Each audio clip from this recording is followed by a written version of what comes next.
Hello and welcome back to another episode of Into the 99, where we've got 99 cards because Commander's number one. I am one of your hosts, Daniel. I'm joined with Brian, Slothy, and Sherman. Brian, how are you doing?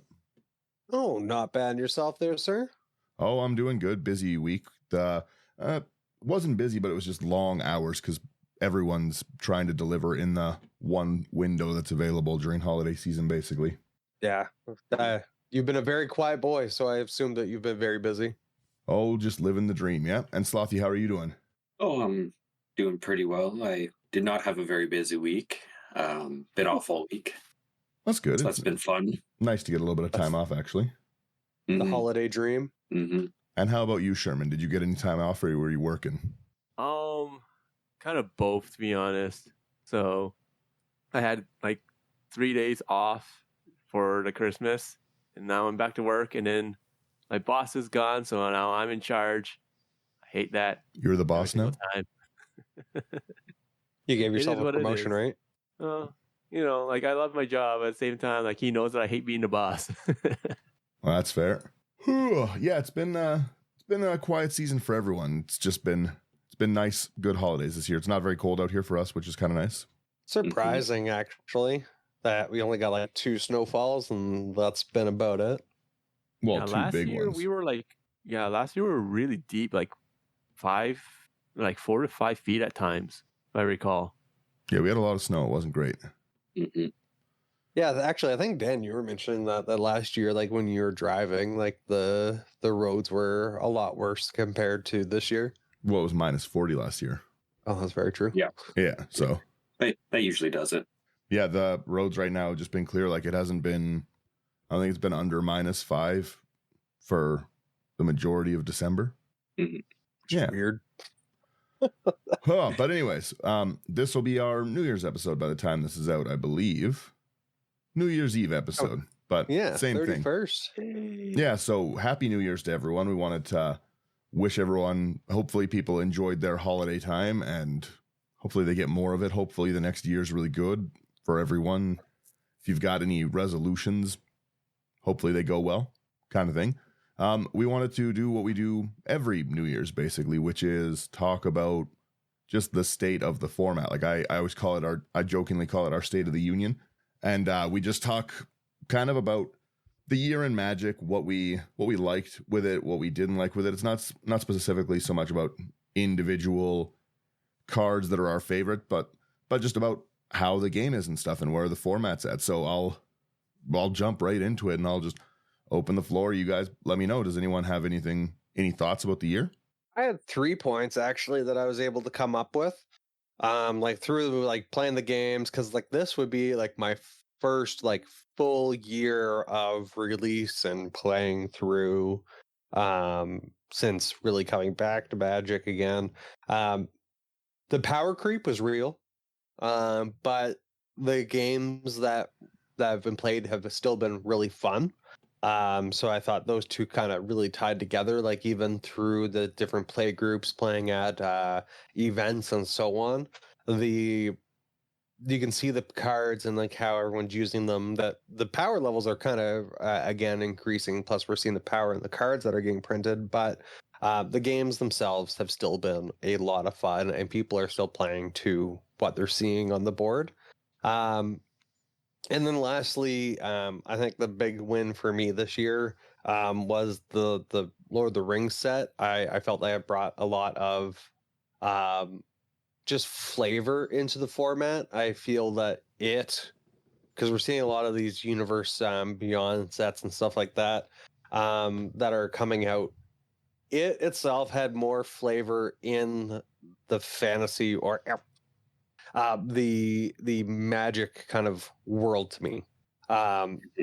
So I thought that was a real big win because it brought a lot of flavor, and I feel like it brought a lot of new players into the format as well. Seeing that they can build their one of their favorite stars or characters from Lord of the Rings. I know the Doctor Who series brought in a few of my old friends from out east. They're playing Commander, actually. And they mentioned that the Doctor Who stuff was kind of what they liked. They're actually starting to watch all of the series and everything. So I feel like it has been a win. More players have been coming into the format. And that's my rant so far. That's my 3 pieces. That's fair. With the Doctor Who stuff, like it's another kind of controversy on it is that they only printed the cards really in collector boosters or the decks. The decks I did not like. Yeah, the decks were really underprinted in general. They did really, really power creep stuff with like cards like Everybody Lives, which would be a staple if it was accessible, but it's not. Yeah. It's in only one of the decks, and then like I said, the collector boosters, which were just crazy price. So they keep printing these things. Like it almost feels like they want you to proxy at the point like of what they're doing. They're just like, you can't get these cards, but we can Abyssal proxy shop. Yeah, like it's just there's a bunch, and then Sherman mentioned like he did say like the layoffs and stuff, and that was a good point that I was like, yeah, we don't need to mention, but it was a good point and stuff, especially because I looked at it and the timing of the layoffs that like Wizards is laying off a ton of people, but like it's right after like announcing like, look at this new card, A Loose in the Giving, Holiday Spirit, giving you unemployment benefits, maybe giving you promotion to customer. Yeah, that like it was definitely like a pretty shocking thing for people, and it's not a good time to lay people off like the holidays. Any company doing any company doing holiday layoffs, that's not looked happily upon. So a lot of them kind of got like 6-month walking papers is what it looks like. So it's a little hard to enjoy your holidays being like, hey, you're gonna need a new job pretty soon, but whatever. Well, with that, like it's hard to, like, I don't know about the rest of you guys, I don't know about everyone else, but for me, it's like it's hard to support the game when, one, the company keeps on raising prices, 2, the company keeps on bringing out super exclusive things that they're catering to the whales, 3, you have them doing things like remember like Magic 30th where they're giving it out to people. Yeah, that, like, gave it to the content creators, like super rich, don't need it. Yeah, gave it to like the Post Malones and stuff. Yeah, or Cassius Marsh. Like, no offense to those guys, I love them, but like they don't need them. And then like you hit us with like this news that you guys are laying off people. It's like, but at the same time, you guys had like a record year for Magic and D&D. Like it as much as I love the format and as much as I love Magic, it's hard to be like, yeah, I support these guys. It's just like it's kind of a little bit demoralizing. Like, you want to support the game, you want to support your LGS, you want to do all this stuff, right? But LGSs keep on buying, like they're forced to buy certain products. Like March of the Machine Aftermath. Like I feel sorry for LGSs for that. That's a bum one. But like at the same time, like Lord of the Rings was a huge hit. So, and everyone was basically sold out constantly. So like it's really, really hard to support the game when you keep on getting hit like this constantly. There's a lot of feel bad moments for certain players. Yeah. Well, from a sealed standpoint, like you said, there's no point in buying sealed. Like one of the biggest problems of the year, a two-part of this was Commander Masters in general, but it's that they printed some of the best cards from Commander Masters just for no reason again in the next set, like in Wilds of Eldraine. Like they gave us like, they're like doubling season chase card, and people are like, okay, that's great. And then before it even came up, they're like, we're printing it again with anime artworks and different foilings. And like, so if you're chasing a doubling season, right? That's the point of a reprint set. Is like, oh, I can't get these cards. It's not like, well, it'll be in this set, the next set, maybe 2 sets from now. Who could say? Right. So, go ahead. Talking about Commander Masters, I was super disappointed with that set. Like, it is a set that every single one of us looks forward to every year.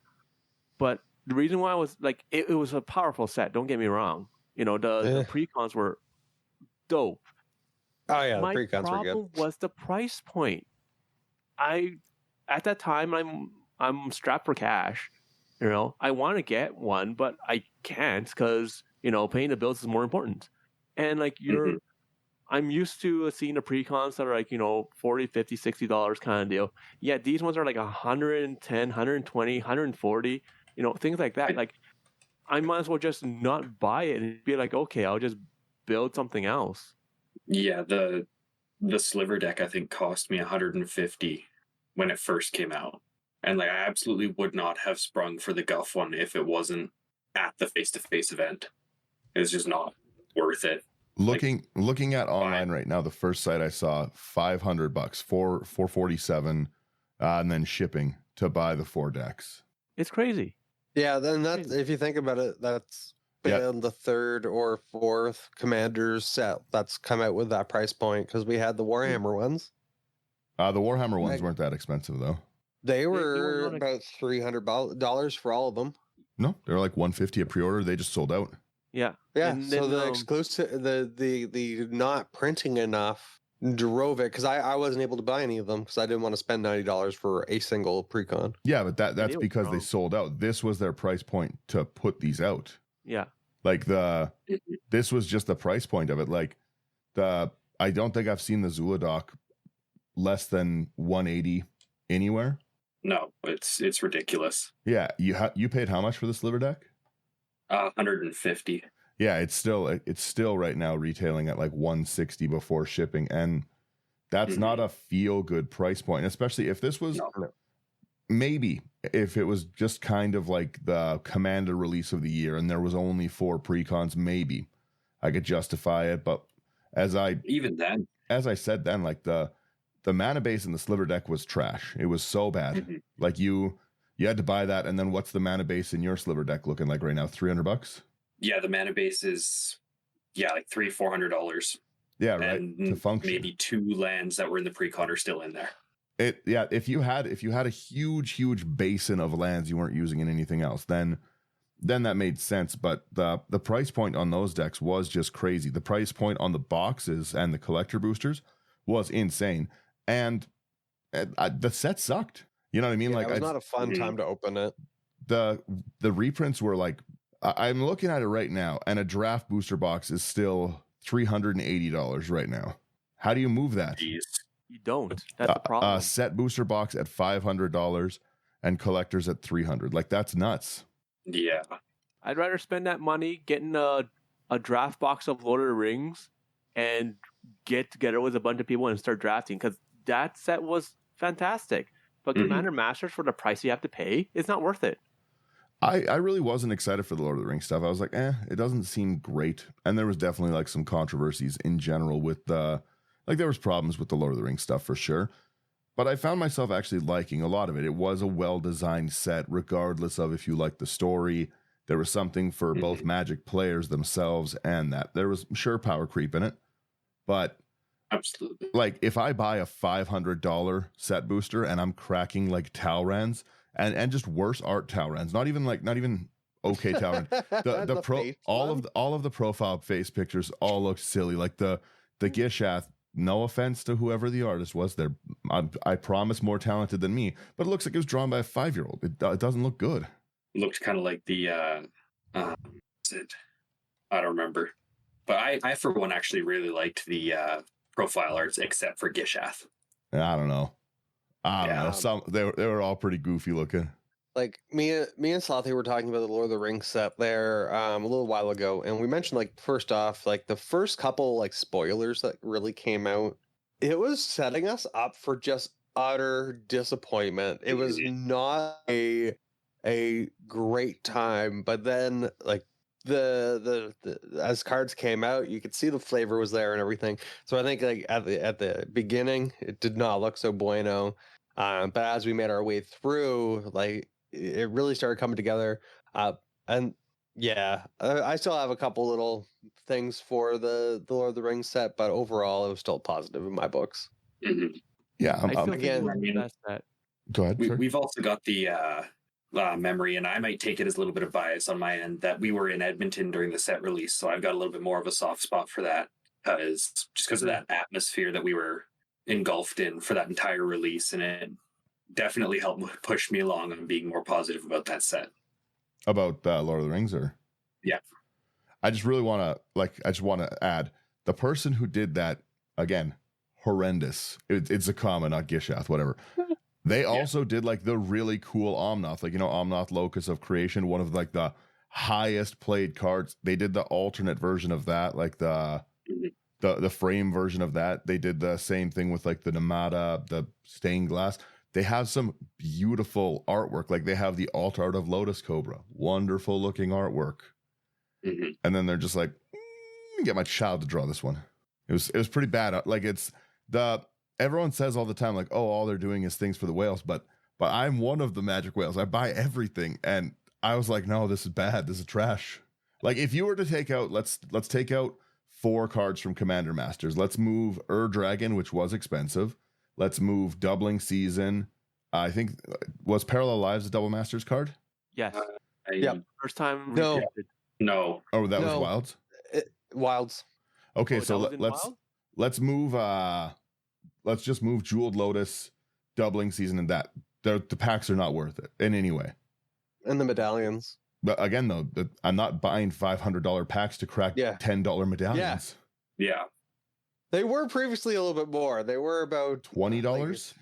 They were like 20 20 to 30. bucks. Yeah. And they're not that good. It's like the medallions are an okay reprint, but they're not that good. They're not good enough to make me spend $500 on booster boxes. Yeah, they're not $500 good. Yeah.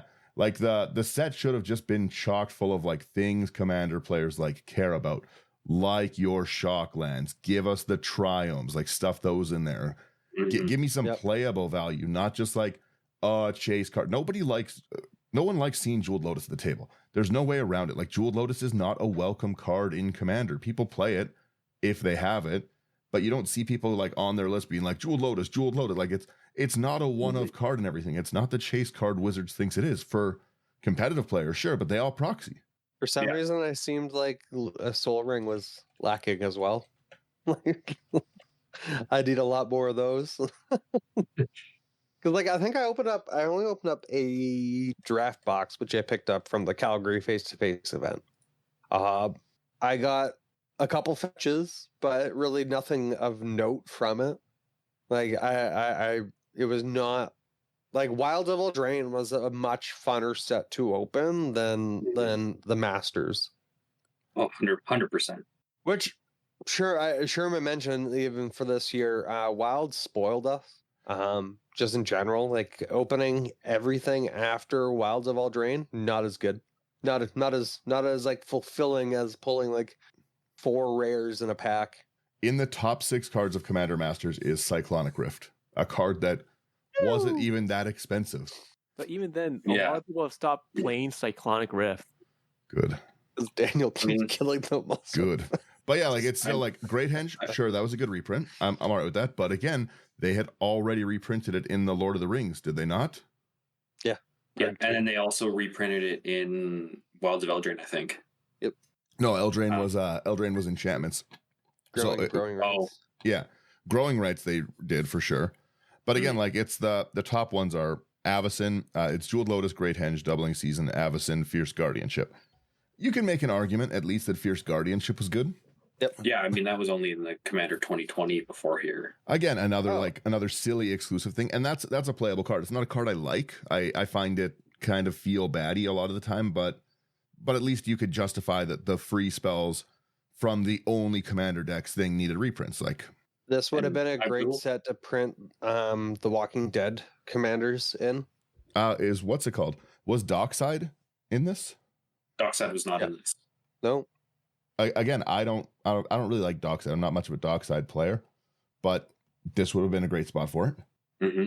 You know, like I think the commanders could have been any of the promotional like one-off commanders that they've ever printed that people could never get their hands on. Could have been put into any of these. Yeah, but then it's hard to keep the value of those things up, right? Like they've crashed the value of a lot of cards, right? So as a collector, it's not been a good time. If you're building a collection, it's been a great time. Mm-hmm. But if you have a collection, you've lost a lot of money this year. If you're a store trying to sell packs of Commander Masters while it was jammed between the Lord of the Rings, which outsold everyone's expectation, and we'll talk about it in a sec. But on top of that, it just, it was shoved in the middle of like the Lord of the Rings and Eldraine, and there's better cards in both. Mm-hmm. Yeah. Right? And you only have to wait 2 months to get the next one. Mm-hmm. My other thing I was going to say is just straight out. Oh yeah, really quickly, the tabletop price to buy every card from every one-off of every card is $800. So why would I spend $500 on a booster box? It's the value's not there. Like you're trying to crack like, oh, like this is like Galaxy Mega Hyper Super Saiyan 8 foil of Jeweled Lotus. Like that's what everyone's having to try crack right now. It's like, oh, my fancy card has a number in the bottom. It's serialized. It's 1 of 500. I'm like, there's 50,000 of them. That 500 have a number. Who cares? Yeah, it all plays the exact same. Well, the serialized stuff has just never got me fired up because they're not special artworks. It's not like serialized like 1 of like 500 of this own artwork. It's just 1 of 500 of the same artwork where like the serialized stuff doesn't get me, and then shiny also doesn't get me. So with the serialized stuff, I don't know if you guys talked to the vendors at the face-to-face. I was talking to them a bit, and because like I overheard a bunch of conversations about people trying to trade in their serialized stuff, and they don't want them because they can't get rid of them. No one's buying the serialized stuff. That's the problem, right? Like if I can say something's worth like whatever, I could draw you all a card right now. Every listener, I could draw an individual card, and I could price them all at $13,000. I value these all at $13,000. You get them on Patreon. Go sign up. But that doesn't. If no one's buying it for $13,000, it doesn't matter what I say it is. Like it just, I could say it's $1 million card. This is my $1 million card. And if there's no market for it, listing it doesn't make me a millionaire. It makes me someone slightly better at art than the Zakama. That's bad artwork. It's irredeemably bad. All of those were so terrible. I haven't seen a single one of them played. Like they have, like pardon my language, but Neheb has a glory hole in his mouth. It just, yeah, go look that up. I'm not wrong. Yeah, the Thunder just mentioned we're in 5 minutes, or more than 5 minutes into this episode. We're good. Glory hole is not a swear word. What's it called? It's but what I was going to say is that the like Thunder brought up a good point that some were like, sure, the Lord of the Rings serialized, like the Elven, Dwarven, Soul Rings, that kind of stuff. The human one, those, sure, that was chased, but that was another one of my big problems of the year.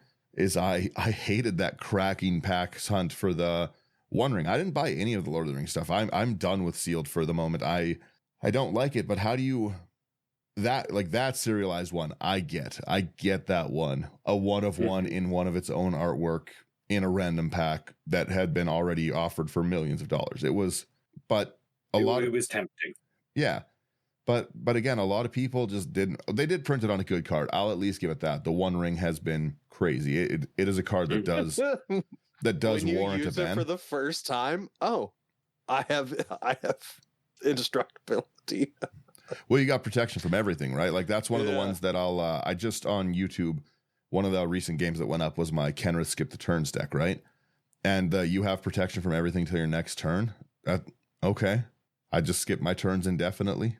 Yeah, it's the One Ring was it is an overpowered card for Commander. Orcish Bowmasters, I feel the same way. It's something that doesn't really hit the table, but it's very strong, right? Like it's just pretty silly. Mm-hmm. And then on top of that, like you got Delighted Halfling. There's no reason that they just printed like Birds of Paradise on heroin. Yeah. Right? Like it's you could argue Birds always taps for 1, but it's still like at its worst, it's a 1 mana pip that still taps 4 colorless mana, so it's always going to accelerate you. 1 mana for any colorless and can't be countered. Crazy. Like that's just an insane ability to have printed on just a card, and they're like, here it is, just whoop. Yeah. Slide that on in. There was a lot of good cards in the set. Like I said, that one was more fun to actually open and play. And I think the food deck was possibly the best designed Commander deck of all time.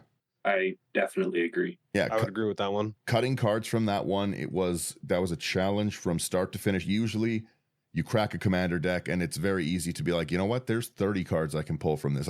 20 of them are lands because they gave me 50. It's but this one was hard. This this was like a solid, like a pretty solid mana base to start. Like you could upgrade your mana base a bit, but pretty good. And then the cards just fit. Upgrading it was difficult. Like you had to make actual sacrifices from a good list. It wasn't like they didn't put Zatalpa in it. No, what's that? Is Zatalpa the flying indestructible bird that they put in every precon that has white? Yeah. Yes. Yeah. Yeah, it has more printings than the planes. Like it's just it's you know what I mean? They're just giving them out.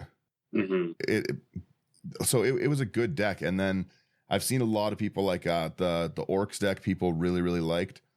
There's pretty good ones in the what's it called, the Elf voting one.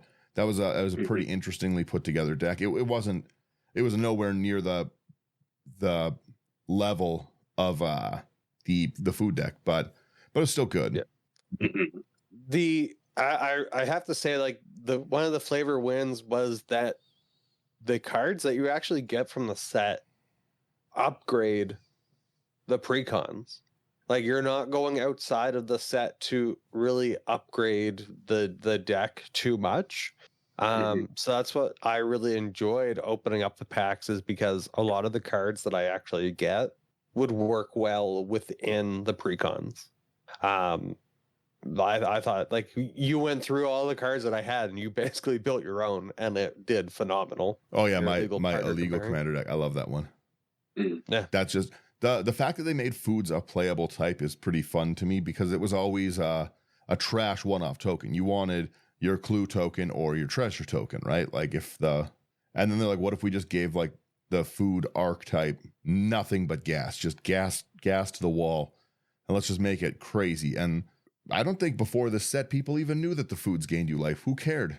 They were throwaway artifacts. And now I'm playing and Slothy's gaining 80 life a turn, and I don't know what I'm doing with it. How am I getting through this? Or you're sacrificing the foods to make your goose huge and biting my face with it. But that's what I mean, right? Like they definitely gave a lot of love to like foods. They made a lot of archetypes that weren't so playable, and that was pretty cool. I think in Wilds then they came out with the cookie sculptor guy. So even again making foods, so food tokens on your creatures that get +2/+2. So even kind of continuing the growth there. I just want to see more, like, one thing for like future for Wizards, just like more of like their original creature types. Like, let's get some more Kavus and worms and stuff like that going. I'm sure we will. My biggest issue probably with the entirety of the year is they don't know what to do with the story. Like they wrapped up the Phyrexians were a big story villain. They were a big baddie, and they're like, what if we were to wrap that up in like 3 sets? Just get it out of here. Let's move it on. And like the current thing we're on is the Omen paths, and that's the idea that now you don't need to planeswalk. There's just like paths in between the different planes that other characters get, and that's such an interesting way to make a story. And then they've just gone out of their way. Like they've had to try to not make the story compelling. They're like, what if we made it like a clue based set, and it was a murder mystery in the Markov or Karlov mansion, and there's new clue equipment, and it's a pipe and it's a knife. The knife's like I am so excited for the Ravnica clue. I'm not gonna lie. For the murder mystery. It is gonna be so campy, and I absolutely adore that.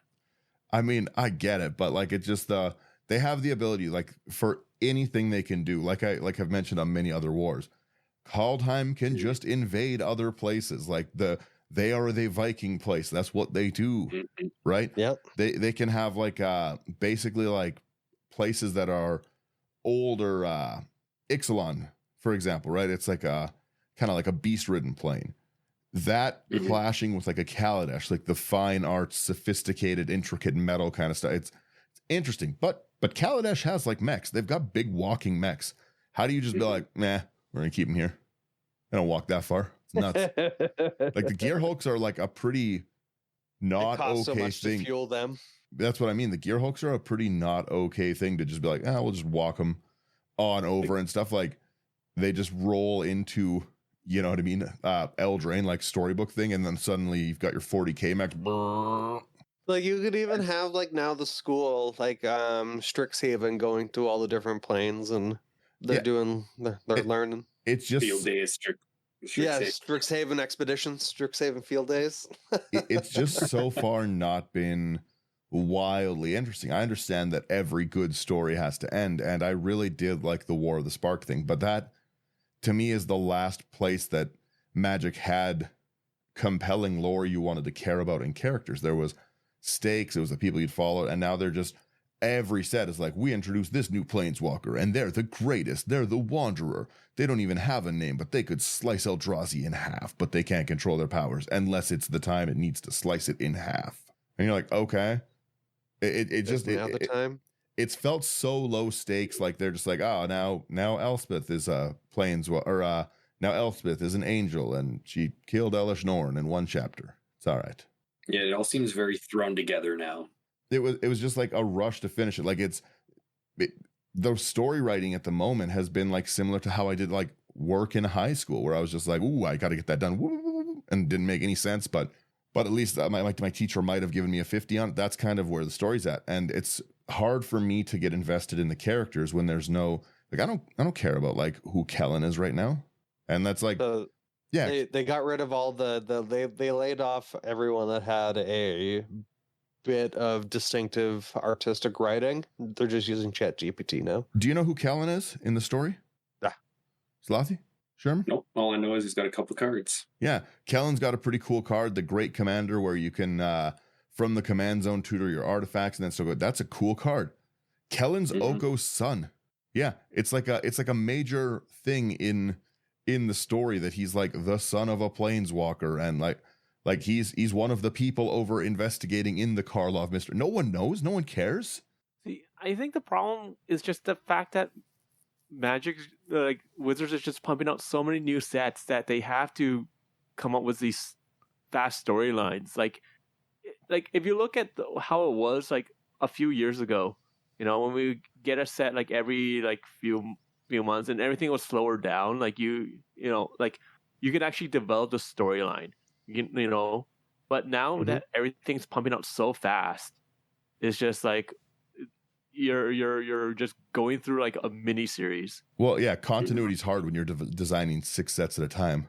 Yeah. I've said it. Did we just reprint this already?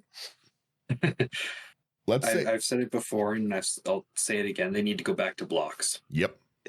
4 sets a year, all on the same plane. Well, let's say like if you're a player like me who likes to buy everything generally, right? There was 26 commander decks this year. From when I last counted, I could be wrong, but there's at least 26 of them, right? Let's say they were all $15 or $50 each. You're $1,300 deep for it, right? Yeah. Then we're going to be adding $200 and let's say $65 of sleeves, and let's say that we upgrade them $50 each. To put $50, like you'd be insane prices right now. You'd be $28.75 or whatever. Yeah, at like that point, $3,000-$4,000 deep just to play the precons with $50 of upgrades, which for most people is not the land base upgrades they need. Right? Like it's just they've been good decks, but they're just infuriating with like the speed at which they are printing these decks. And then now with the Universe Beyond, with everything, there's now 4 Fortnite commander decks. So add that to your roster. Gross. And I'm like, I don't care about Fortnite. And they're like, oh, but don't worry, we're going to have like a crazy good card in one of the decks, and it's going to make it a $90 deck. And I'm like, I don't want that card. Still don't care. Yeah. Okay, we need to talk about the Universe Beyond stuff. We have to, because like with how they like the way that they've brought in the stuff, and then the stuff that's coming out soon, we can see that they're desperate to drag people in to play Magic, especially Commander, because we spend the most money. Because like we have Jurassic Park, we have Doctor Who, we had Lord of the Rings, now we have like Fallout coming out soon. Like Marvel is the biggest thing that they announced, so like Star Wars is going to probably come next. We have $10 says Marvel's only has collector's boxes and commander decks. Yeah. I have a feeling that's kind of how they're going to be doing it from now on with all of them. Yeah. Which is a bummer. I don't buy collector boosters like at all. It's not for me. No. I don't care. I buy the card I want. The one card. I don't I don't get taken in at all by the like maybe I'll I don't chase expensive cards. I just buy the expensive card I want. I'm not cracking for it. Yeah, I buy the 30 copies of the one card I need. I and leave cracked for Ryan waiting. garbage. I cracked, I think, 20 boxes trying to find a Kai car when it first came out because I wanted to build it that day. Mm-hmm. That's what I crack for. You're not catching me cracking for a one ring, but for a dollar rare, oh buddy, if I like that dollar rare, I love Kai car. No, that's fair. That's fair. But like I can see Magic doing what's Law said, you know, like just making them like commander and collectors boxes. I hope they don't do that. I really, really hope they don't. But like let's look at like the two big ones, Marvel and Fallout. Okay, Fallout, there's a good chance Fallout's going to bring more players because you have the series that's going to come out soon. So that always drags more people in to the game. If you want an example, case in point, the Last of Us TV show. Yeah. You know, like so to buy and play the game on console and PC, that you have a brand new fan base. Fallout's going to do the same thing. You already have the fan base there. Okay. And then you're going to have new people just going to check it out, and then you have people like, oh, like let's say like of all the people that are new that watch Fallout, let's say 10% of those people are like, hey, look, they have a Magic cards set for Fallout. Let's try this out. And then now you got another, like, I don't know, like let's say like 200,000 people playing Magic now. You know. Mm-hmm. Well, because you don't just capture the Fallout player. You capture the Fallout player and the Fallout player's friends who they've convinced to try the game. And the wallet. Right? Yeah. Mm-hmm. But I'm not a fan of the Universe Beyond stuff. It was okay when it was Secret Lair, but now it's like entire sets. Again, the Lord of the Rings set was well designed, but I'm just still not a fan of the Lord of the Rings set. I didn't like the Baldur's Gate stuff, like maybe that's just my own bias because I didn't like how they portrayed like the Forgotten Realms characters. Like they made a lot of pretty terrible cards. Like they made like all the Bruners are garbage, the Katie Breeze garbage. Like they're not good. They're like these like powerful heroes from like one of my favorite series, and they're like trash, get it out of here. What if we rolled dice? It's pretty bad. But that's what I wanted to actually say about Commander Masters. Even though I didn't like some of the stuff, there was no, like, I like the new cards. I like the partners. I like the choose a backgrounds, that kind of new pairings, new thing. And now they're just like, we're just going to reprint some of them, I guess. Yeah. I don't care for that stuff. Like, I like what you said, like about the commanders with the backgrounds, like coming up with new things like that. Like, the new card type battles, I actually like that quite a bit. Mm-hmm. So, like, for them to come up with like a new type, that's really good. Sort of like, you know, with sagas, you know, like them coming up with new card types is always nice. And the fact that battles actually work out really well, I'm excited to see them bring that again in future sets. But that's the thing. They bring in these new cards and they or in these new abilities, but then you only have those abilities for that one set. Oh no, I'm sure they'll have more battles. But but my thing is how long? Like, how long's the wait? Yeah, like I want more keyword evolve stuff. Like I want like these other abilities that we have, but like they just haven't gotten the support that, like, new stuff's cool, but getting support for some of the older stuff would be like better in my opinion. Yeah, back to the roots a little bit. The with what they're printing, like the speed, they can't really revisit those old ones, right? Because it's all fear of missing out. It's all like, you've got to get it now. It's only going to be here if you like these battles. They're only here right now, so why not get them? And then that brings back the whole thing, like the fear of missing out. Then don't, like, why? Like I understand they're purposely trashing the secondary market from the appearance, but like it's a trading card game. I from like a collector standpoint, I don't like that they're constantly reprinting a lot of the money cards, but also new players do need to get it. I do get that, but like reprints are great. Reprints at this rate are not. Yeah. Like doubling season has, what is it, 3 reprints in a span of 1 year? Yeah. That's not, again, it's doubling season's never going to sit at a $10 card. No, they can't print it to $10. But still, like, that's still a lot. Doubling season was like 100 for a while. Now it's what, 50, 30, $38. I don't even want to know what my fancy dinosaur art one, because that was 200 when I got it. I feel like it's a feel bad moment for me. Yeah, they did the same with Food Chain. They wrecked Food Chain. They're like, all right, we're not reprinting Food Chain. I'm like, oh, great. And they're like, all right, here's the judge art of Food Chain. I was like, oh, that's pretty cool. I'll get that one. Then they're like, we're just going to reprint it. New artwork. Yeah, Just for the fun. Lotus Cobra. I picked up the judge foil for it. I was super stoked because it's like the best art, I think, for it. And then I didn't even know they there was a reprinted judge with foil. like 3 different arts. Of Lotus Cobra, are you sure there's a judge foil? Yeah. Or do you just mean the foil? Oh, there's the promo one. Well, I guess that's no, like the Grand Prix promo, I think you mean. Maybe. I'll have to see the art. Yeah. I didn't think there was a judge foil one. Not yet, but I'm sure there will be. The other thing too is that they've kind of wrecked a lot of formats, right? Like Standard is entirely dead and gone because of Arena.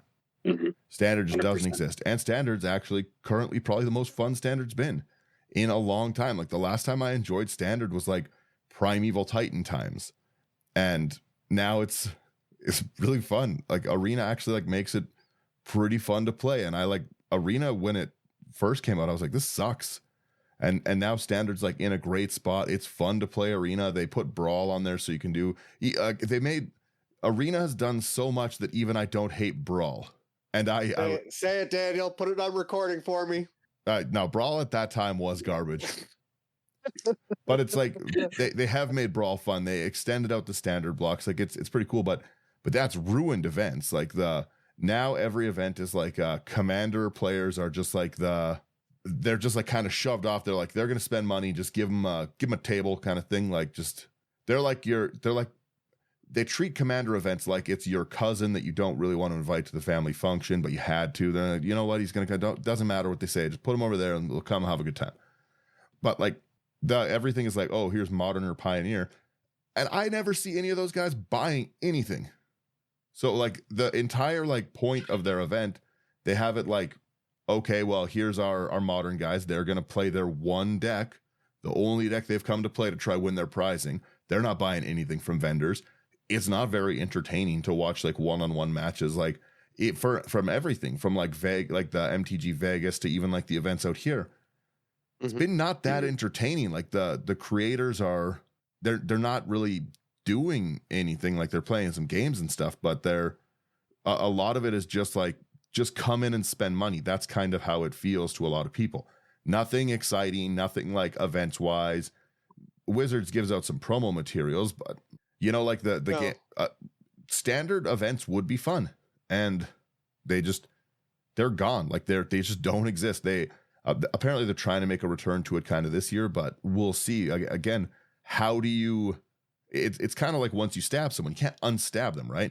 They can't take Arena away and make people want to actually like get in and play. And I know this isn't like a commander point, but that's the only thing that's going to actually like drive sales at this rate is making Arena obsolete, and they won't do it because people spend money on nothing that way. Mm-hmm. Yeah.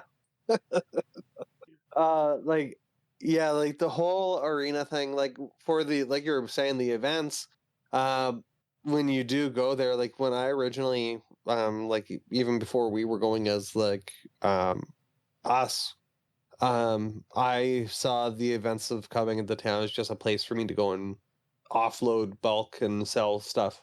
I never even really thought of it as being a place for me to go for the day to play. Primarily just for buying stuff and selling stuff. Like so like I really enjoyed the Edmonton one because again it was a command fest.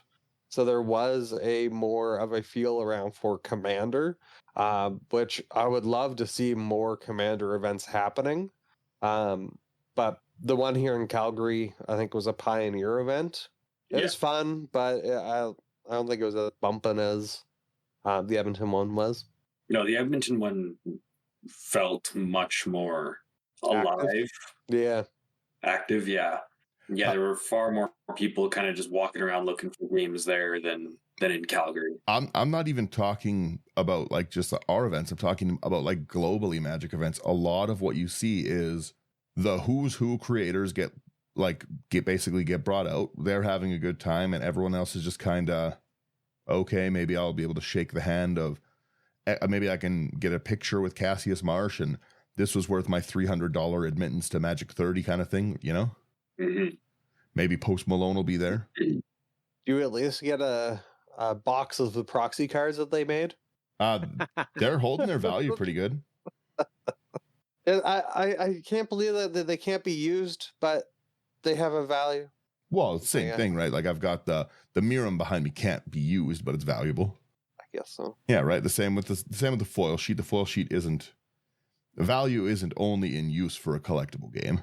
Like think of the old collectors versions of like the betas, you know, like the sharp corner ones with the gold backings that says collectors on those. Like those are technically not legal, right? They also didn't try to sell those for $1,000. Yeah, but Magic wasn't a big deal back then. Big deal to me. So, yeah, like it is what it is, you know. Like Wizards gotta figure out a bunch of stuff for next year, you know. Like New Year's coming, we'll see what they have to come up with, you know. But like that's something that they definitely got to figure out. Like all the different formats, you know, like standard. I don't play anything else but Commander, so I don't have an interest in standard or Pioneer or Modern anymore. I don't care about any of that. I just want to play Commander. Yep. Right? And if they had events dedicated to Commander, like I bet you'd have people going out there. You'd have vendors like being happy because we're the one that spend money. Like Daniel said, you know, if you're playing like Pioneer or Modern or something like that, you're not going there just to get to like the expensive cards. You might be there to get like, you know, commons or uncommons are like $1 or $2 just to finish off a deck or two or something like that. But you're not spending like $300-$400 buying like a dual land for a Pioneer, right? Right. So my final like thing that I wanted to touch on before we were done today is that and you see this especially at events and stuff, we kind of all get into this playing with our play group thing, right? It's really easy to say like I'm gonna play with Brian, Slothy, Sherman today. I know how they play, but going out to an LGS as someone who doesn't have that play group or going to it, Rule Zero stuff is just out of control. It's like it was a great idea at the beginning, but it's just out of control. It's just nuts to again like be like, okay, I'm gonna have to explain the combos in my deck to you, and here's my win path, and like.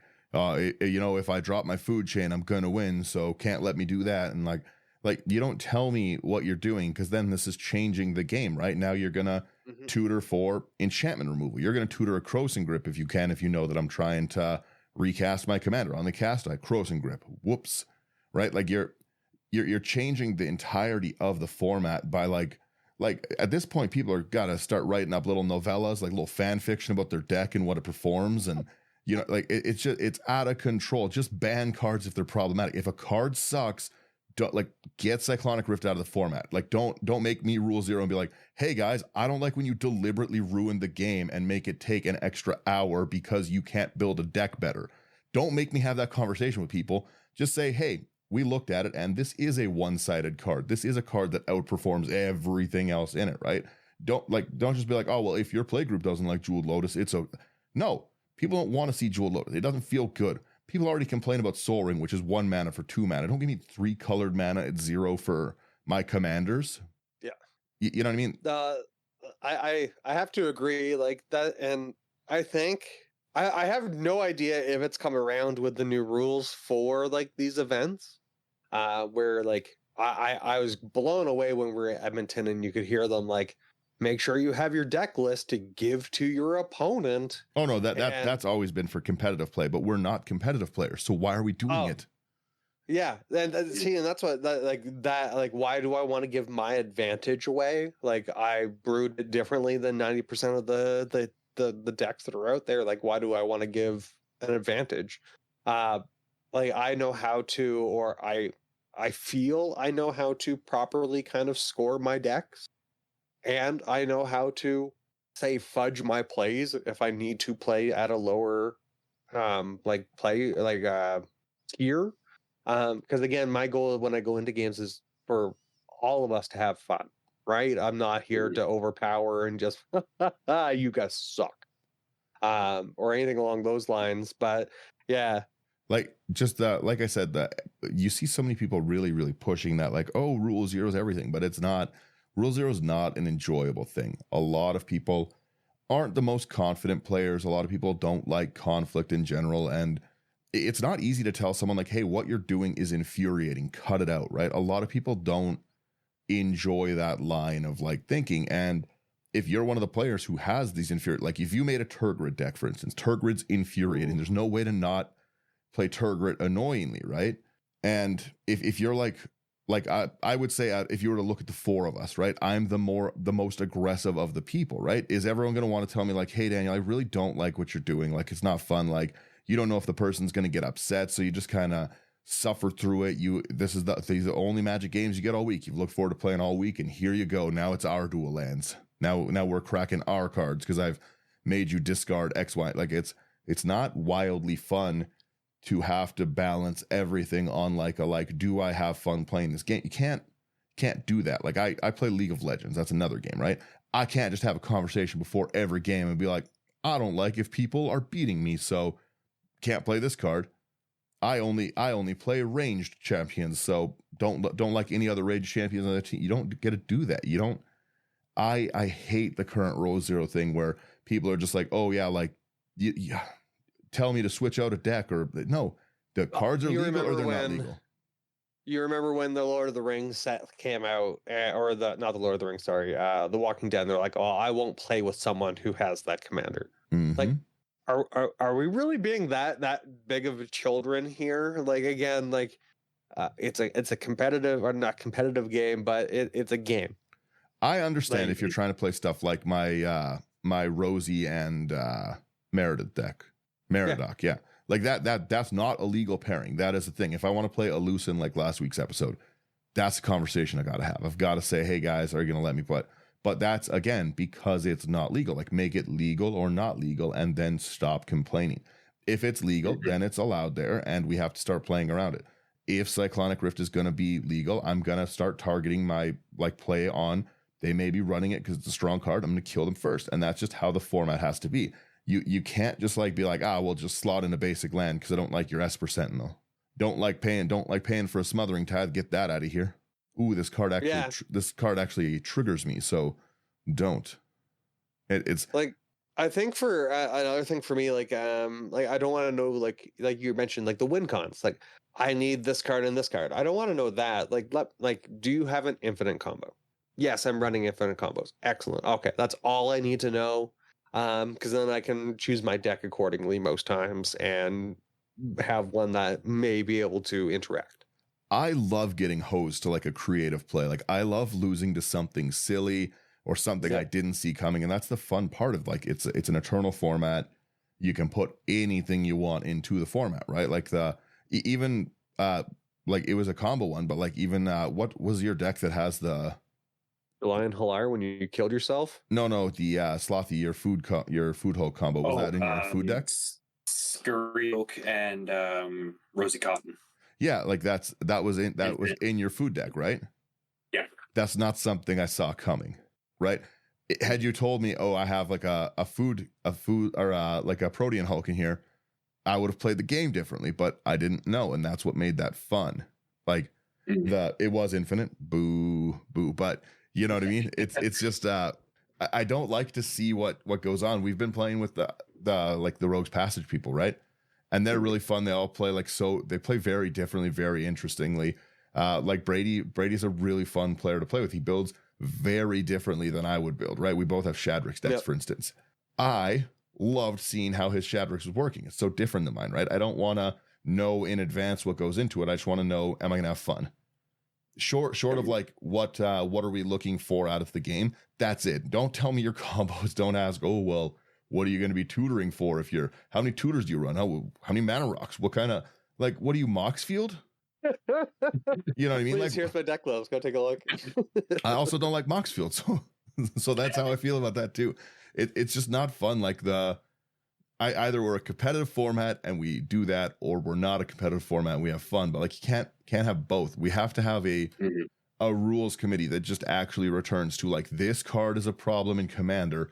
It shouldn't be here. I understand Wizards wants to make money off it, but like, some cards shouldn't be in Commander. The One Ring shouldn't be in Commander. It's short of its price point. It's another card that could go into every deck. There is no reason to. If I had 100 One Rings and I was making 100 decks, there's not one that I'd be like, I don't think this has a space in here. It's good. It's just blanket good. And I know that Soul Ring's also blanket good, but like, we already have the Soul Ring. We don't need 8 or 9 staples that go across every deck just because there's no downside to running them. I don't like the no downside cards. There's no, like, the One Ring is going to perform in every game you play it. Right? I'm pretty sure that, is it Rosewater who's the head of development? No, I think he's just like the set lead designer. Okay. Because, yeah, like, I remember like a discussion or a post a couple years ago mentioning like that they don't want to print staples. Yeah. But all I've been watching is them printing staples.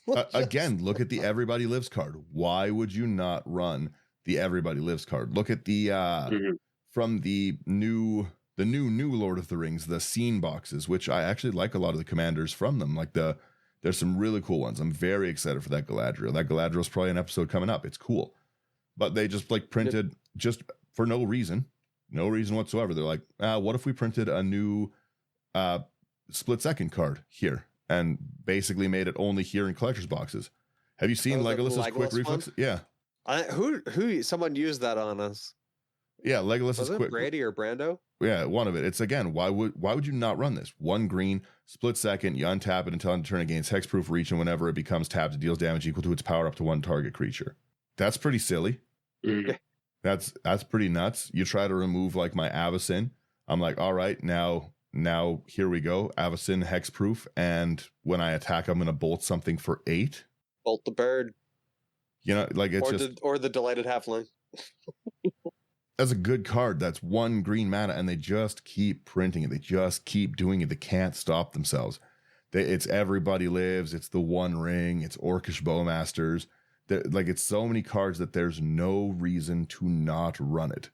Orcish Bowmasters like has a spot in basically every deck that has black because you're always going to out benefit the cost of it. Yep. Right? Like that's kind of my big issue of the day is just they just keep. The rules committee has to just say no. They can't just be like, we know it's a problem, but sort it out yourselves. Rules committee out. We banned Golos. Was that was the last big ban, right? I haven't heard of anything new for Commander. Yeah, that's because they just keep saying like, do it yourselves. Yeah. Oh. The rules committee is the self checkout of the grocery store aisle for Commander. It's just, you know what? Scan yourself out. We don't really care. Some people are going to steal. They're going to not follow, but you know what? We think enough people will, so it's all good. That's all it is. They're like, proverbially speaking, open another till. That's all I'm saying. They're giving the self-governance to the people who don't want it. Well, it because it's not even, you have to govern random players then, right? Like you have to say like, okay, well, you don't get to do this because again, based on that, how can you have both stances? How can you be like, Golos sucks, get it out of here, trash, ban it, too problematic. And then someone else is like, I have a problematic card. And they're like, nope, opinion out of here. Take that to your own group. Make your own case. Yeah. When I came to Golos, I made a curses deck. Like, I don't see the ban for him whatsoever. Everyone's whole point of like, oh, well, you know, it's just like so many people are doing good stuff. I'm like, oh, did those good stuff decks go away? Did they just stop making 5-color decks now because you took away Golos? They're just, you know, no, not have Kenrith. Yeah, now they just do Kenrith or like, you know what I mean? Anything else that's 5. Yeah, anything else that's 5-color. Connor's Atog deck is. Oh yeah. Like if people want a value pile, they're gonna get it. Like Golos wasn't I'll take it to the grave that was a bad ban and it was like not good for the format. But just for it to be followed up with nonstop, like, like Drannith Magistrate, that's not a card I should have to explain to everyone why I don't like it. I shouldn't have to have a conversation and be like, hey, when you play a card for 2 mana that I now have to remove to play the format that we're playing, I don't have fun. I shouldn't have to have that conversation. They should be able to objectively look at it and be like, hey, that card is an anti-commander card, and it's making everyone like the play more removal is not a good argument. You know what I mean? My deck's not 100% removal. There's gonna be games, shockingly, I know, where I'm not holding removal at the time. You can't be like, oh, well, Leovold, he makes it so you can draw into more removal. You can't play that. And then it's just like, but here's a card that must be removed by every other player, and like, hopefully you can hit it. Or even new cards that came out this year, like Cyber Conversion, where you can make them cast their commander, turn it into a Cyberman, make them have to remove it, and then recast your commander. Oh, yeah, the Imprisoned by the Moon, Kenner's Transfer, those have always been like frustrating cards, right? But at least they're one-sided. You can like threat assess instead of just like 2 mana, too bad for the table, what's up? I have boots on it. So now not only do you need 1 set of removal, you need another. And guess what? I've got blue. So hopefully you got a third one of each of those, because I'm going to counter. It's like Drannith is objectively not fun. I don't know anyone who's not the player casting Drannith. It's like, no, I like when that hits the board. It really, really gets the game going, really puts me in a good place. I mean, I don't mind it when I'm playing my Derevi deck. When you're playing Derevi, maybe if you're playing Ovika and you have to get to like 8 mana to cast your commander, maybe then you're like, yeah, Drannith can stay around. I don't see why not. Even still, Derevi gets around it. No. Which blue, white, red are you playing? No. Derevi does. I'm saying if I'm playing Ovika, I don't mind if everyone else's commanders slow down. That's okay. I'm days away from playing my commander anyways. We're turn 13 when I'm dropping this thing the way I build. You know, like it's just the land to go. Yeah, like there's I get it, but it's objectively not wonderful to like have a format that's like, here's like Monarch. This is a great mechanic that like is interactive and makes everyone swing at each other and gives you a reward. And they're like, and also here is something that just wrecks the game, just ruins the game. They can't play their commanders. I don't see any way that this could go poorly. They can't play it. There's nothing to see here. Boo hoo. Like, you know, it just, there's a lot of cards that suck. Turgrid's a card that sucks. I love Turgrid. Don't get me wrong. I love Turgrid. Turgrid is a card that is like ban worthy only on the feel bad, because again, you can put it in the command zone and just wreck everyone's game. And Slugless Tail. Yeah, Toxrill also another problem card, but at least expensive. But again, it's not something I have a Toxrill deck. I love playing it. I got like a Mana Vault, Mana Crypt in that bad boy. I like put a lot of money into that deck. No one likes it. Not a single player enjoys that deck. It's all mana rocks. It's all mana rocks and counter spells and then Toxrill. That's it. We're just making slugs. There's no break. It's a caveman deck. It's just straight out like oonga boonga slug time. Like that's the entirety of my Toxrill deck, and no one has fun with it. It's the like Tiny Bones was at least a little interesting, but having to pass your cards around the table and just be like, oh well, I don't know. I have a very big problem with the rules committee based on that right now, because it's not fun to self-police a format and stuff, right? Like it wouldn't be fun if we just like made like a boxing league, let's say, right? And then we're just like, you guys have to decide the rules every fight, because then just whoever's better at arguing wins and stuff. Then it's me who's like a giant fighting like a child, being like, well, I out-argued the child, so now I'm going to punch them to death. No, it's not fun. You know what I mean? Like, it's like, I don't agree with the weight classes. And they're like, oh, okay for this fight, I guess. And it kind of really puts, like you mentioned it, the people who are, I hate to say it, like socially awkward or that don't want to have those confrontations, that you want to go out to one of these events. We want to go out and play games. I want to go out and experience and see new commanders that I haven't played before, yada, yada, yada. But now I need to have a whole conversation around what's expected at the table without really the rules committee making those calls for me, like on what's a problematic card to the format and things like that. Well, let's even like take it that step farther, right? Let's say that you spent your whole week, and like There's a lot of people who don't like what's going on. They have jobs they don't like. Money's like tight. They've got bills. They're stressing out. A lot of people look forward to Magic. It's the one thing that they enjoy for the week. It's for everyone. It's a game where no matter who you are or how you are, you're accepted and welcomed. Everyone can come play Magic at any point in time.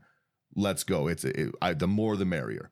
And you've worked on this deck. You've spent maybe a month putting your time, your effort, your focus into, I've made this creative combo this way. I really put a lot of this. It took me months to find and source out the cards because my game store didn't have it. And then you sit down, someone's like, nah, not playing that. And you're like, but I tried really hard with this deck. It's like my expression. Nope, not you won't express that here. Get it out. I don't want to see. I only play Battle Cruiser, right? Like it's just the things are okay or they're not okay. The power level thing has been like a objective problem for a lot of people for a long time. Both, I think, with people not being honest with themselves and not honest with others. We played an event and someone's like, "Yo, we're playing around fives." They whip out a fully tuned Winota deck and kill Brian turn 2. Yeah, they're like, "This is my 5." So, anyways, Jeweled Lotus, Mana Crypt, turn 1 Winota, turn 2 Haste Goblin. That was such a feel bad game. Like, yeah. Was that the Emperor one? Yeah. Yeah, that's our Emperor game. Oh wow, I'm 5-0 all over the place, guys. Wow. It's that they're just not. They're trying to win, and I understand that, but like that was just a blatant lie about like it was just a turn. Again, like I said with Jeweled Lotus earlier in this, it's not super welcome at the table, right? A lot of people, Osgear, I love Osgear. Osgear was another really cool out of the box deck, but you give Osgear Jeweled Lotus, and then you just play a land in Jeweled Lotus and turn 1 Osgear, and then tap Osgear on turn 2 and make 2 Jeweled Lotuses. So now you have to just kill my commander, and then I've got 6 commander available colored mana for whenever I feel. It's not fun. It's not wonderful. There's like, why not have Black Lotus? Why not, right? Get it in. Yeah, exactly. Yeah, let's just I personally would just love to see turn 1 Muldrotha. That'd be just great. Turn 1 Muldrotha. Yeah. I play Mox Sapphire, I play Lotus Petal, I play Black Lotus and a land. Here we go. Now I get my Black Lotus back. Play it again. Muldrotha. Yeah. Like it's like you said, scoring your own decks. And that's where I kind of just ask, do you have tutors? Do you like I ask the things that I know that in my mind would increase that power level so I can formulate my own understanding of what it might be. Because again, like our shirt says, and Dan always mentions, it's a 7. Yeah, every deck I've ever asked, it's a 7. Everyone, no matter what it is, it could be a precon, it's a 7. It could be like a fully tuned CDH lift, yeah, around 7, 8. It's like everything's a 7, right? And it's just I don't like that, especially from like an events and like playing at like stores thing. It's not fun to just like randomly have to like be like, okay, here is what's my deck. Here is that. Like it just feels bad. Like let's just say like, hey, we want to have fun. I play something I think is fun. You play something you all think is fun. And at the end of the game, we have a nice post game. How did everyone feel about that? Right. And they'd be like, I feel like you kind of ran away with the game. Okay, well, let me tune me down a little bit and let's see from there. Right. Like instead of just like going in blind and being like, meh, we all agree with this. We all agree that Slothy can't play the deck he brought to play. Play something else. You want to borrow? Yeah, you can't play that deck. I don't like Slivers. You want to borrow one of mine? It's the only deck you brought to play, but you can't have any fun with it for the weekend. There was one day I went to Ogres. I think I played 2 games. I mentioned like, hey, I pulled out Urza, Prince of Krug, because I was like, what power level were we playing? One guy is like, I have a semi precon. Another guy's like, I run the CDH events down at Century Box or wherever. Oh, all right, sounds good. He didn't state what power level he was running. And then I think there was one other guy, just random decks.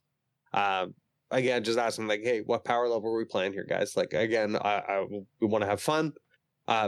All of them really couldn't answer. So I was like, all right. So I played Prince of Krug. I was like, I'll see what kind of decks we're playing here. And yeah, I'm pretty sure like turn 2, turn 3, I was done. I was like, yeah, all right. I played one more game and I was like, I'm done for the day. You're like, yeah, well, that's going to put me to bed. So thank you. Yep. I think I left by like 6:30. Like a big problem with that is the there's such a huge variety of like cards, like and playstyles, like competitive. I love some good fast Magic where it's like Some balls to dark the wall. magics. Let's play the dark or the evil Magics. I love it. You know what I mean? But that should have a different ban list than like someone like playing like very casual stuff, right? Like there should be a casual and competitive, because sure, competitive players having a Jeweled Lotus, you're building for that, right? I want to see people go off, but I personally don't like playing a 2-turn game and then being like, oh great, man, now I can't play for the rest of the game. Let's, I guess, go to the next game. Like it's shuffle and draw again. A prestige. Yeah. I will I'll summarize because I'm getting long-winded on it, but like my view of the format is that, like my final thoughts on it is like I always say that I think Magic's in a good place and it's a good time to start, and it is a good time to start if you're building a collection. But I don't this is the unhealthiest I've seen the format in a long time. The release schedule is not sustainable. The player base is like devolving into an insane arms race at every turn. Like you see your EDH Rex, you see it just stuffed with like, put in the One Ring. Like in every deck, it's like the One Ring should be here. Get a Psych Rift in here. Like it's everyone's like seeing constantly that you should be. But it's white, Esper Sentinel, and Smothering Tithe. Obviously, you need those, right? It's fractured big time. It's just like I said. It's just an ever going arms race at the moment, and sometimes it's fun to just tune your own stuff down. That's like my whole takeaway is that like I think you'll have more fun with the year if you just build a little sillier, build something different that you don't normally do. You know, use some of the slower rocks, right? Like kind of give yourself that disadvantage and learn to politics more. Learn to talk to the table and make your stuff there. Like I see Sherman play a ton of budget decks and win those games solely because he like politics very well with it and has good threat assessment, right? Like would Sherman's like games go up if he because he still has that politics and that, like if Sherman built $1,000 deck, it's going to go off, but he still has that politics and threat assessment, right? So build that, give yourself a little bit of a challenge. But like I do think this is the unhealthiest the format's been. There's no time to digest sets, right? Like I'm still building like stuff from like the Ixalan stuff, and we're going to another set soon. I'm still building stuff from Wilds. We haven't even talked about Talion. Oh yeah. Brian loves his Talion deck. It's like I think one of his favorite decks right now. Oh yeah, I love my Talion deck. It's so fun. Did you see my win on Rogue's Passage? Oh, that was a fun one. But yeah, like Subjugate Hobbits for the win. You know what I mean? There's just no time to build any of it. Yeah. There was like one of the ones I had to build. I had to build the new Galadriel from the scene boxes, but that's technically a Lord of the Rings card. We're multiple sets like back then, and there just hasn't been like any time to digest anything. Like I'm still talking about Lord of the Rings, and that's because I can't actually remember any of the other things I wanted to build before it. Oh, we still haven't even basically touched half of the the duo cards, commanders. Which not ones? Partners, but the paired cards. The two commanders on one. Oh, like there's so many of them. Like you did the Sphinx and the Sphinx and the Vampire last one. Oh, the team up cards. Yeah, the team up cards. The team ups were so cool. Exactly, like Alenda and Azor and all those kind of things, like Slimefoot and Squeak. There's still so many more of them. Yeah, like I'm still putting some of those decks together because those were some of the coolest cards I've seen in a long time, and they're just like new set time. Yeah, like I was talking to Brady, like I think for the next couple of Brewing It Lives, if I can find a export to export out all of the commanders, and just random commanders going forward. Just when I hit a wheel, spin it, see who we get, and go from there. It is hard to keep up with it, right? And I've wanted to upgrade a lot of these precons. The Bright Palm precon that Shalai and Halar's initially in and stuff. I haven't had a chance to touch that. That's true. You know what I mean? Like that was like a pretty cool deck on its own. The Castla deck, the Convoke one from there that had Carolus and Saint Traft kind of thing. I really like that deck. That deck was super fun. I got to play that for the first time at the Calgary face-to-face event, and I haven't had a chance to play it since. Like and that's like I barely upgraded that one. Those are how many sets ago? 5? Yeah. Also there's the cat. A Johnny, Phyrexing and a Johnny that makes the incubators. Oh yeah, Maybe that was a really cool looking deck. I haven't touched that one. The Knights deck that everyone really likes. I've seen lots of people play it, and it looks so fun. Haven't touched it. Haven't added a card to it. Haven't taken, like, it's in sleeves, but haven't taken it out of its initial box to try it ever because I just don't have time. Where do I find the time to play these decks, right? And maybe that's a lot of like players only have 4 or 5 decks up, but I got hundreds. You can't keep giving me hundreds of new commanders every year and being like, that's okay. Build one. That's not who I am. That's attacking the essence of my soul. Sure is. Yeah, that's my thoughts. What do you guys think about the state of the format? Do you think it's good, bad? Ryan, you go first. I definitely think it's fractured. Definitely, just I don't like that everyone has their own set of rules. I like when there's just one set of rules to follow. I have to agree. I don't really enjoy this is how I win with this deck. I think not giving away your secrets is a lot more fun, so you can surprise people with what you've kind of planned with your decks. So finding a better way to express where you kind of sit in a power rating. And I hear a lot of people going, you can't measure with numbers. You can most certainly measure it with numbers. It sounds like you just haven't tried hard enough, but for the State of Commander, I'm having fun with it. I have friends who I haven't talked to in years that have started playing Magic again, and they heard our podcast and they reached out to me. So I'm looking forward to maybe getting some games in with them. They're, again, primarily playing all precons. What deck shall I go into them with? Like, that's again, so I'm going to have to say, like, try to pick a deck that's not going to overpower them. But again, I want to have fun. I want to foster that fun environment so that they continue to play. And again, hopefully, foster that fun with their local play groups as they go. That's my goal and what I try to bring to the format. And Happy New Year's, guys. Slothy? Yeah, I'm in the same boat as Brian with a lot of things. There's a lot of things that I really like about the format, and I think are in a really good place for those specific things. But then there's other things, kind of like the rules committee kind of just tossing everything on us, where it's like, yeah, you know what? It could be much better. However, there are still a lot of things that I very much enjoy about the format. Made a lot of good friends this year, especially. Yeah, short and sweet. Good and it's bad. Fair. I have to agree with everyone that the format is definitely fractured into competitive and casual. Like we did a deck tech where I had to like literally build a deck that's powered up. I don't like doing that too often. I like doing jank. I like doing silly things. I like my song tribal. I want to play my song tribal more often, but it's hard to play against decks that are dropping things and going off on turn 3 or turn 4, right? That to me, like I started playing jank because in our play group before there was an arms race and I couldn't afford it and I hated it, and then I decided to go jank and turn it down.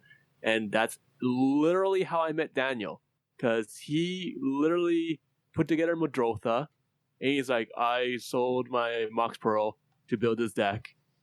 What are you playing? And he's sitting next to me and I'm like, I'm playing a book tribal deck. And we became friends that way. And I still have the same theme deck. Okay?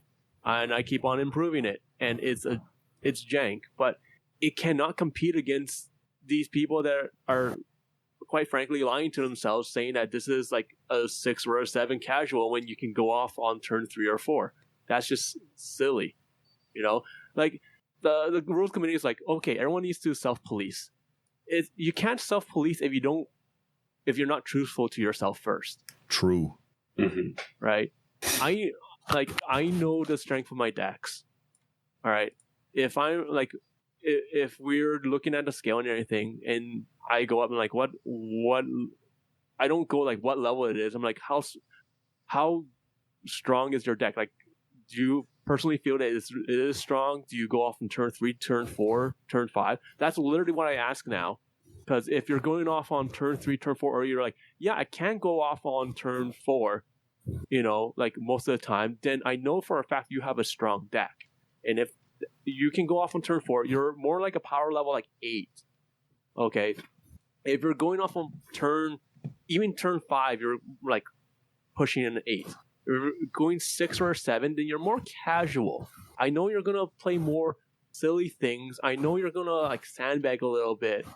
And just go from there. And like that's another thing. Like I know for a fact that like amongst our play group, we will hold back. We like watching other people's decks go off and everything. But like going like when I went to the event with you guys and helped out and everything, that was like it was hard. It was hard to hold my composure against some of the people that are playing because they're like, oh yeah, this is like a 4, this is a 5, this is like a slightly modified precon, and it's like, no, dude, you threw in like $800 worth of upgrades into this deck. That is not slightly upgraded. That is upgraded. I only changed 10 cards. Those 10 cards is only like $50. That's most of the price. No, dude, you literally took apart the deck and rebuilt it from scratch. You did okay. It's not a precon anymore. Yeah. So, like, I think this, like, the rules committee is kind of right at a point where it's like, yes, we got to self-police, but at the same time, I do think that they do have to step in a little bit more and say, like, look, guys, you guys can play this, but I'll tell you right now, this is not healthy for the game. So if you want to put Orcish Bowmasters in, fine, go ahead. If you want to put in Jeweled Lotus, no, that's not fine. But amongst your play group, if you're going to have a huge amount of power creep, you want to keep it more fun, okay, and not have these competitive games, then you gotta lower it. And the rules committee has to say that because people can listen to us, and we're just like fans, right? But a lot of people listen to the rules committee, and they will be like, okay, if you guys say it's a problem, then all right, we're gonna step in. We're gonna talk amongst our play group and whatnot, And the second thing is like, yeah, you have to be truthful to yourself, okay? You have to be like, okay, why am I saying that this is a 7? Okay, how much have I put in?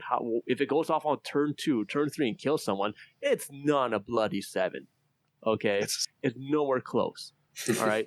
Even if it's like, okay, but I can just kill the one person after that, I'm dead. I never win with this. I don't bloody care. It's not a bloody 7. Everything's a 7, yeah. It doesn't matter. It doesn't matter, okay? If I'm like my jank decks are 7s, okay, 6s and 7s, that's jank, okay, because I build it a certain way and I keep on improving them. Do they start off as 7s? No, they start off as like 2s and 3s. Okay, precons can wipe their butts all day long, and I slowly improve it to the point where it gets good, right? And then it can actually compete, but during those events, like during the face-to-face event, like my stuff could not keep up. It was very, very, very difficult. So, yeah. And, yeah, like, it always feels bad when Slothy's mopping the floor with us every time.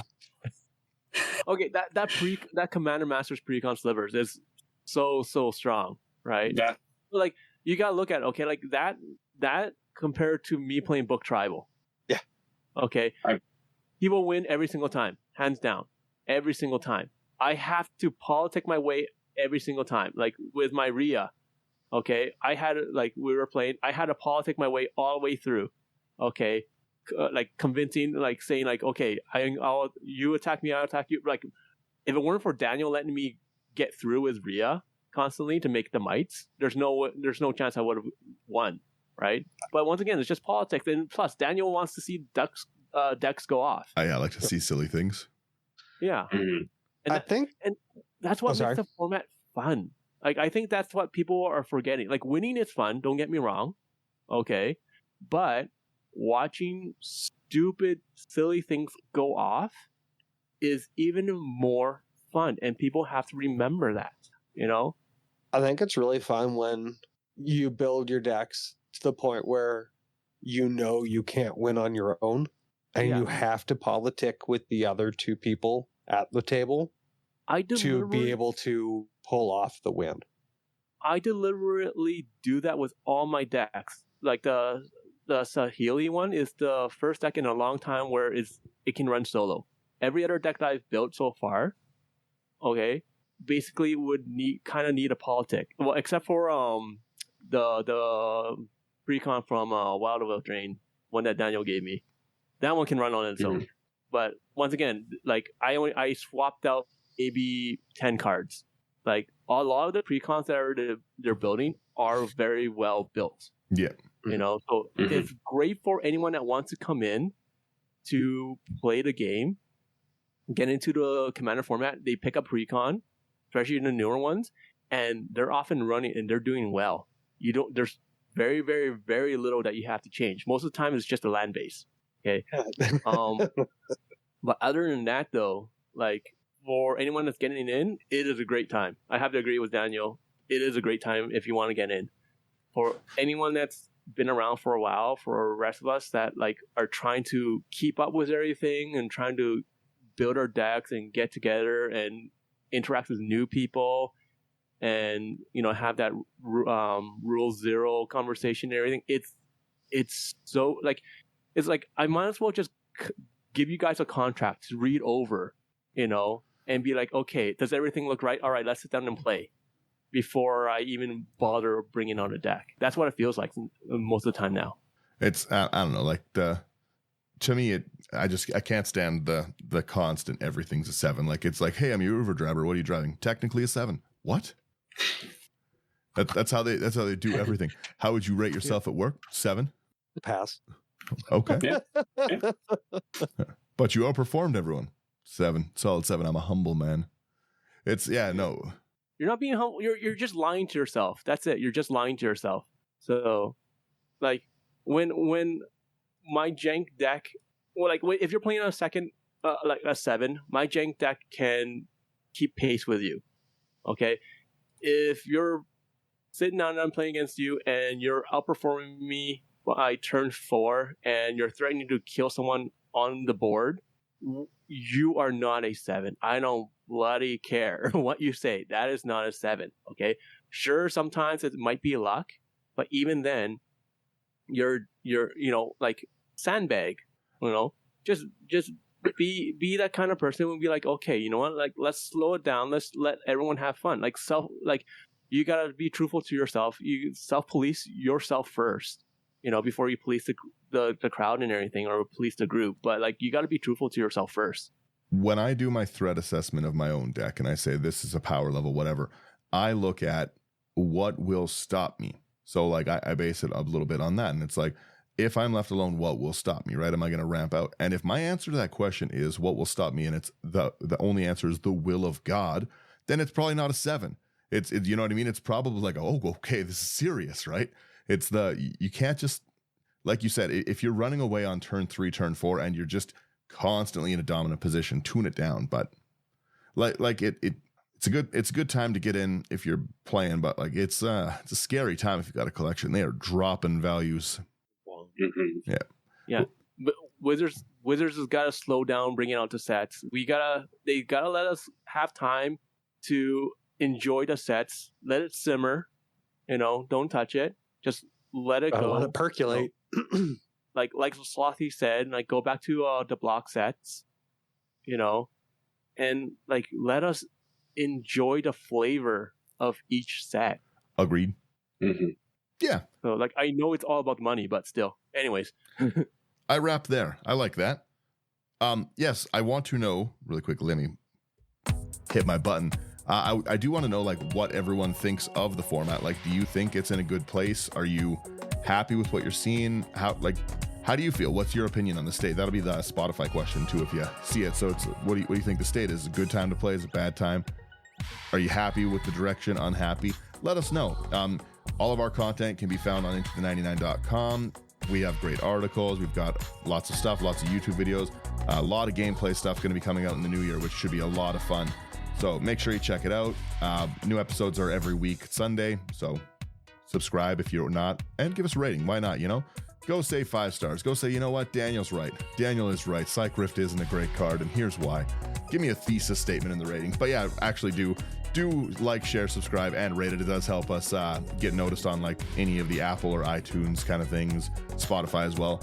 If you want to support us above and beyond that, come over to Patreon. Lots of great deck discussions, lots of fun times, and just great people. We appreciate everyone on Patreon who's always there. So thank you guys who are here supporting us. And if you're thinking that you've got some value out of the show, come say hello to us. And yeah, with that, that's the end of my rant. Oh, and Abyss Proxy Shop. If you must play your Jeweled Lotuses, you know, and you don't want to crack $500 set boosters, just saying, I'm sure he can cut you a deal.